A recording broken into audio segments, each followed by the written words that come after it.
Secrecy used to be a guiding principle in us organized crime circles, as opposed to an ideal to aim for as it has become since the FBI got their act together. The principle of omerta, the oath of silence held by members of La Cosa Nostra, has proven to be a useful weapon in staving off capture and conviction for their members. Nowhere is this more evident than the jealous guarding of the identity of a shotgun-wielding assassin who preyed on Italian immigrants in 1910's Chicago. The shotgun man was the very embodiment of the Grim Reaper, who was in the employ of so-called black-hand mafiosi, a group of extortionists who exerted their influence over the city until one Al Scarface Capone consolidated power a decade or so later between January 1910 and March of 1911. This mysterious gunman killed 15 people around Death Corner, the intersection of Oak Street and Milton Street, putting away 4 victims in a 72-hour period towards the end of the spree. Due to the political, judicial and obvious criminal influence the Black Hand gangs held in Chicago's Little Italy, nobody talked despite there being multiple witnesses for each murder. Rumors have swirled for over a century, many people suggesting the man was specifically brought over from Sicily due to his use of a shotgun, the weapon of choice for mafiosi in the old country. We'll probably never know who the shotgun man was, but many people did. Modern humans have become very sheltered from death, only encountering it infrequently and often with a loved one or an acquaintance who is very advanced in age. Thus, discovering the dead body is going to be a traumatic event.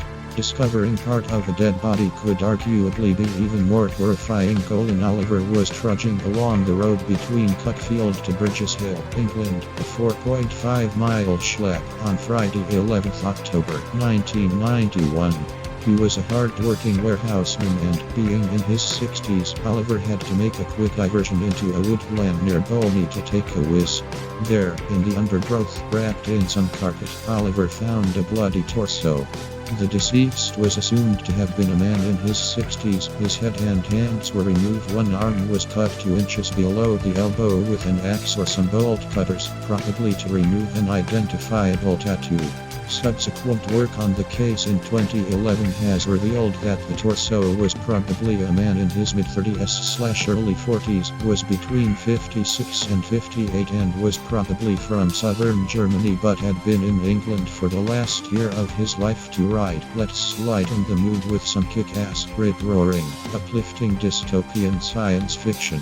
Okay, so let's marginally lighten the mood. This iconoclastic author has written 4 novels, 3 within the Fourth Realm trilogy, and 1 non-fiction book called Against Authority, which charts and critiques the rise of the surveillance state in the post-9/11 USA and elsewhere.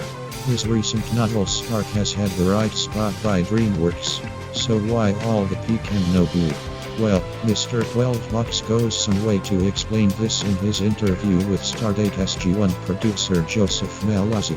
My mother and the rest of my family don't know that I have written the novels. Those people I know who aren't close friends see me as a failure by the American standards of success. Being a failure in such a way has been a continual lesson. It's helped me realize that we make quick judgments of others based on little real information. We assume so much but don't know the secrets held within the heart. But I hope he's she'll be through.